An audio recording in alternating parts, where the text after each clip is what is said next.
ये बटन कहाँ है? बटन ये सिर्फ कबाचा साहब के लिए थी, आपके लिए आप बजाएंगे। शुक्रिया। अस्सलाम वालेकुम। वालेकुम अस्सलाम और नाजरीन को अस्सलाम वालेकुम। वी ऑल आर ग्रेटफुल जी सरकार की सारी टीम, बल्कि हमारा चैनल, जिस शख्सियत ने हमें इनवाइट किया है हम तो फैन है भाई इसके।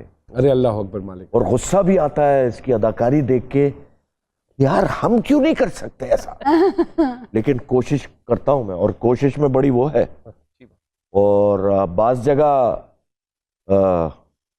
नहीं कर सकते। लेकिन सर मैं आपको एक सच्ची बात बताऊं, ऑडियंस मेरा नहीं आपका बनाया हुआ है, ये आपकी मेहरबानी है। आप लोगों की वजह से अच्छा, अच्छी बात, लोग हमें देख रहे हैं और हमारे बाद आने वाली जनरेशन। अच्छा जुमला है, ऑडियंस बनाई आपने है, 1974 से ऑडियंस बनाई आपने। और मेरे ख्याल में एक गोरे ने सरकार को देखा था और उसके बाद उसने कहा कि यार कोई ऐसा एक डब्बा होना चाहिए जिसमें ये आदमी काम करे, फिर टीवी इजाद हुआ।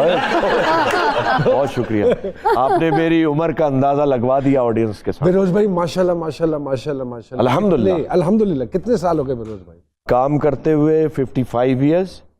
और मैंने बहुत छोटी उम्र से काम शुरू किया था। अरे माशाल्लाह। और मेरी उम्र जो है वो 45 इयर्स। माशाल्लाह माशाल्लाह। 68 में गालिबन डेब्यू था। 68 करेक्ट। वाओ वाओ, अल्लाह अकबर माशाल्लाह। बेरोज भाई इतनी जर्नी, इतना सब कुछ, इतने टर्मोइल्स देखे, कुछ बताएं उस जर्नी के हवाले से थोड़ा सा। अब मैं अल्लाह पाक का बड़ा करम है, नबी पाक का सदका है। आमीन आमीन। मुझे शुरू से कोई टाइटल रोल्स मिले, खुदा की बस्ती, मेरा नाम मंगू, माशाल्लाह। और उसमें तो मेजर सपोर्ट था मैं, दोनों में, अनकही में भी और तन्हाइयों में भी। लेकिन अल्लाह पाक ने क्या भाग लगाए माशाल्लाह। और ये टीम वर्क था। टीमें होती है, टीमें होती है दुनिया में। Never won man show, it's always a team which makes a difference. Yes, one man show तो रब का है भाई, रब का है, वो अकेला सब कुछ कर सकता है। 1970 में रेडियो भी किया आपने गालिबन? नहीं, मैंने खुदा की बस्ती करने के बाद 6 बार रेडियो के ऑडिशन दिए और 5 बार मुझे निकाल दिया गया, क्योंकि मुझे वो तख्ते पकड़ा देते थे जिसमें आगा हशर के जुमले लिखे होते थे, और वो आपसे बोले नहीं जाते थे। अरे मुझसे पढ़े नहीं जाते थे, बोलेगा कौन से। खुदा की कसम। और फिर एसएम सलीम एक बहुत बड़ा नाम था रेडियो का, और टेलीविजन में भी उन्होंने काम किया, ड्रामे। बिल्कुल। उन्होंने मेरा ऑडिशन लिया तो मैं सिफारशी रेडियो पे लग गया। तो आई वॉज सो लकी यार, ये रब की मेहरबानी है, इंसान क्या कर सकता है। थिएटर भी किया? थिएटर ऐसा किया कि मकसद है मुसलसल थिएटर किया। आदमजी हॉल। आदमजी हॉल तो पता है, ये लोग बाहर खड़े रहते थे, कोई घुसने नहीं देता था। अभी भी बाहर ही है, ये शो में नहीं आ रहा ये हिस्सा। हाँ सही। फिल्म भी की? फिल्म भी की, क्योंकि आपने सारे मीडियम्स में काम किया। अल्हम्दुलिल्लाह जी। और फिल्म में जब मैंने वो तन्हाइयाँ किया, कबाचा वाला रोल, तो मुझे लाहौर से बहुत सी ऑफर्स थी। हमेशा ऐसा ही होता है, जो किरदार हिट टीवी पे हो जाए तो फिल्म में जरूर लेते। अच्छा, मैं देख चुका था जमशेद अंसारी मरहूम का हाल, वो चक्कू है मेरे पास, चक्कू है मेरे। उन्होंने 2 फिल्में की थी और वो फॉल फ्लैट, क्योंकि निकल ही नहीं पाए उस किरदार से। महबूब आलम साहब निकल ही नहीं पाए उस। मैंने आज तक नोमी कबाचा रिपीट ही नहीं किया। बहुत अच्छा किया। मैं लगता हूँगा वो वैसे पहली दफा में भी आपको नहीं करना चाहिए था, लेकिन चलो कर लिया। अभी जो आप ये जो देख रहे हैं ना, अब आप बिल्कुल लग रहे हैं। ये तो लड़कियों की तरह हंसना शुरू हो गया यार। ये इसी में वेरिएशन देता है। अच्छा शादी नहीं की इसने। ये ना पूछे, मम्मा बन गया ये। बैरोज भाई 2 ही गवाह थे मेरी मोहब्बत के, एक वो और एक उसकी दादी। एक गुजर गई, दूसरी मुकर गई, मैं क्या करूं। आज भी लोग फरमाइश करते होंगे कबाचा के हवाले से। फरमाइश भाभी करती है, भाभी भी फरमाइश, घर पे जरा हो जाए। हाँ, जरा एक हो जाए कुतुबुद्दीन कबाचा। कभी फरमाइश भी करते हैं अक्सर प्रोग्राम में कि आप प्लीज कबाचा बन जाए। हाँ। और खुदा की कसम कभी नहीं बना मैं, नहीं बने ना। और ना मैं बनना चाहता हूँ। वो असल में टीम थी ना पूरी, मैं सर अकेला ऐसे ही है। अकेला थोड़ी था यार। बहरोज सब्ज भाई साहब और भाभी हमारे साथ मौजूद है। हमारे मीडिया की आप लोग एक बड़ी खूबसूरत मिसाल। लेकिन 2 लाइनों में बता दे मिले कैसे, सच्ची मुझे नहीं पता। लो जी दसो। जावेद भाई है मेरे, उनकी बेटी पैदा हुई, वो पैदा हुई तो बहरोज लाहौर में थे। तो लाहौर मुझे में जाना पैदा हुई पड़ा, थी। मेरी अम्मी की डेथ हो चुकी थी तो मुझे जाना पड़ा। भाईजान ने कहा आप आए, चलो मैं तुम्हें जहाज में लेके चलता हूँ। मोमल कहती है ना बोला करे, मैं बहुत बड़ी लगूंगी।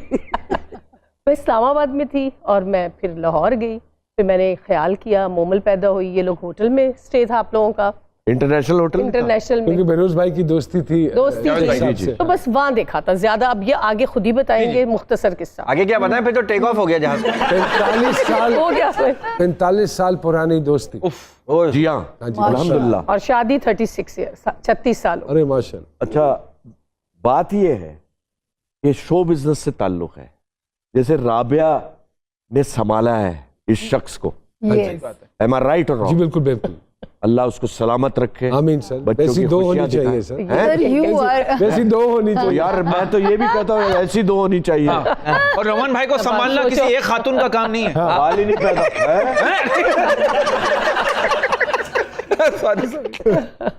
तो शो बिजनेस वाले को ये सोचना चाहिए कि जिससे वो शादी कर रहा है या जिससे वो शादी कर रही है, ही और शी शुड अंडरस्टैंड कि हमारी जिंदगी कैसी होती है। बिल्कुल ठीक बात। Am I right? बिल्कुल ठीक बिल्कुल बात। राइट। शूटिंग्स हैं, बाहर भी जा रहे हैं, रातों को भी काम कर रहे हैं, तो अंडरस्टैंडिंग। अच्छा, इनके 2 भाई शो बिजनेस में, जावेद शेख और सलीम शेख, सलीम शेख साहब। तो ये अंडरस्टैंड करती रही है वाह वाह। कि भाइयों की जिंदगी कैसी। घर में एनवायरनमेंट था ना। वाह वाह। एग्जैक्टली। तो मैंने ये सोचा अपने दिल में कि यार अगर मैं शादी करूंगा तो इस किस्म की लड़की से करूं। चले जी, इन्होंने तो बताया। ठीक है। आपने क्या सरकार में देखा? आपने कैसा पाया? आप नहीं, वो तो खैर पाया तो सीधी पाया है, लेकिन आपने क्या क्या चीज ऐसी होती है, हर लड़की का एक ख्वाब होता है, उसकी जी। कुछ उमंगें होती हैं। जिसके 5 भाई हो ना, उसका कोई ख्वाब नहीं होता। आपको ये यकीन था कि कल को अगर ये तंग करेंगे तो मैंने 5 पढ़ा मिल के कुटन में। वो कुटन के क्या, ये कूट देंगे। अरे सर, ये हावी क्या है। बात कर रहे हैं आप? ये हावी है उनके अरे ऊपर। भाई मैं बहनोई हूँ, वो साले हैं। गुस्सा आता है तो ऐसा आता है जलाल वाला। ये बात फिर सही आ जा देख लेता हूँ। कोई भी काम फंसता है ना सर, मैं ऑन ईयर कहना, किसी आर्टिस्ट को कोई मसला हो, कुछ भी भाई ये मसला हो गया, अब मेरे कंट्रोल में और एनी टाइम ये हाजिर भाई होते मुझे कहते हैं फोन रख, तू फोन रख, मैं करता हूँ, और 10 मिनट जा, वहाँ काम हो गया वो था। कहते हैं ना, there should be somebody in your life you can rely on. हाँ। तो he is the only one.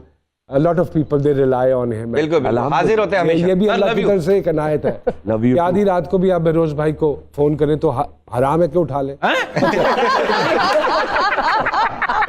जी जी, क्या पाया? ये जब लाहौर आए थे और मेरी जब इनसे बातचीत इन्होंने वहाँ कराची जाके की, तो मेरा एक रिश्ता आया हुआ था जहाँ मुकम्मल मेरा पता था कि यहाँ मेरी दोस्त घर है। वालों ने सोचा कि ये हवाई, क्योंकि जब मेरी शादी होने वाली उस थी वक्त मैं तो- फारिग था। हाँ, हवाई रोजी रोटी। जी, ठीक है जी, ना, जी। फनकार एक हवाई। देखिए अम्मी तो रोजी। मैंने बताया ना मेरी बहुत जल्दी इस दुनिया से चली गई, तो मेरी दोस्त थी, उसका मियाँ फ्लाइट पे था, तो उन्होंने अपने घर कोई चाय थी, तो मैं गई हुई थी, तो वहाँ एक थे, वो भी फ्लाइट में थे, उनकी बहन आ गई दूसरे दिन घर परसर पर। थे। परसर थे, और वो रिश्ता मांग लिया। अब्बा ने कहा ठीक है, बिल्कुल सही है। जावेद की नई नई फिल्में शुरू हुई थी और वो बाहर मुल्क में गाने, बैंकॉक में उधर जा रहे होते थे, तो वो मेरे वालिद ने कहा कि नहीं, ये तो अब इसकी बहन बताएगी जो पिंडी में होती है। उन्होंने फ्लाइट लेके वो दोनों बहन भाई पिंडी चले गए। मेरी बहन ने अब्बा को फोन किया, फर्स्ट क्लास जबरदस्त लड़का है, बहुत अच्छा है, आप हाँ कर दे। महंगा था, महंगा वो। अब वो हाँ तीरा नहीं होते होने तीरे। से पहले अब्बा ने जावेद आए और उन्हें कहा कि जेलस, he's so jealous। मतलब अभी तक है। सोचिए, ये तो मुझे तो पता ही नहीं बंदा कौन था। आप सुन रहा तो होगा। पहले इन्होंने वो रिश्ता खत्म करा है। मतलब कि जिसको उन्होंने गौर से नहीं देखा, सरकार उसकी आंखें भी चेक कर रही है। न माने उनके इशारे तो देखे, मैंने कहा पहले आपने वो रिश्ता खत्म कराया करे। इन्हें तो पता ही था। उसके बाद वो पिंडी से वो आए और उन्होंने कहा जी आपकी बहन ने पसंद किया। मेरे वालिद ने कहा जावेद आ जाए तो हम फिर हाँ कर देंगे। जावेद शूटिंग करके आए तो अब्बा जी ने उनको बताया कि इस तरह सारा ये मामला और ये लड़का और ये, उनका सवाल ही पता नहीं होता। मैं इसकी खुद कराची में मैं करूंगा, पिंडी नहीं जाएगी, एक चली गई है, अब ये नहीं जाएगी। अरे वाह वाह। तो ये बात कर चुके थे अच्छा। जावेद से। उन्होंने कहा मैं 1 हफ्ते बाद आऊंगा और हम हाँ गए करनी थे है। ये जो बात आपने की थी ये वो मगरिब बताएं से बात। पहले की थी या मगरिब के बाद? या मशरिक, आपका फेस मशरिक की तरफ था या मगरिब कि की ये तरफ? जो बात हुई थी ना वो अलग कहानी है। नौमान साहब, ये जहाज में हुई थी। अरे वाह, वाह, मैंने वाह, वाह। प्रपोज हवा में पूछ लिया आप, हवा में पूछ लिया, हवाई रिश्ता था। कहीं वो भाग ही ना सके ना। भाग नहीं, मुझे भागने का रास्ता हो, क्योंकि जावेद साहब जो है वो पिंडी की पैदाइश है, ओ, पिंडी के शेख हैं, और वैसे तो वो पेरिस के शेख हैं। ठीक है, हाँ पेरिस के पंजाबी है ना। अच्छा अच्छा, तो गुस्सा जावेद का भी मीटर है हाँ जब आता है। हाँ। तो मुझे डर था कि अगर आ गया तो दोस्ती भी जाएगी, सब कुछ, तो मैं भाग जाऊंगा। परवेज मलिक साहब वगैरह सब उसी फ्लाइट पे थे। अच्छा, हम शूटिंग के लिए जा रहे थे। तो मैं शुरू हुआ, मैंने कहा यार शेख साहब मैं बस सेटल होना चाहता हूँ, और ये क्या जिंदगी है, माशाल्लाह अब तो मोमल भी हो गई है, शहजी भी बड़ा हो रहा है। वो मुझे यूं देखता रहा। मैंने कहा बहुत इंपॉर्टेंट बात करनी है शेख साहब। तो मुझे कहता है, वो बिल्कुल नवाज शरीफ लग रहा था, और शहबाज शरीफ लग रहा था। वो कहता मुझे पता है तुम क्या कहना चाहते हो, अरे खुदा पाक की कसम। मैंने कहा दिमाग खराब है। फिर मैंने 2-3 वैसी वाली बातें की जो तुमसे करता हूँ। समझ गए। समय तो कहने लगा अच्छा वो वेट। उसने एक पर्चा उठाया और कुछ लिखा और वो फोल्ड करके जैकेट में डाल दिया सीट की। फिर मैं शुरू हुआ कि यार अब मैं समझता हूँ, and I think your sister is the right person for me because she understand. बाखुदा यही था। तो सब मैं बोल चुका तो वो यूं बैठा है। मैंने कहा अब शेख साहब क्या जवाब दो। कहते चेक करो। मैंने उठाया वो पर्चा तो उर्दू में उस पर लिखा हुआ था रिश्ता।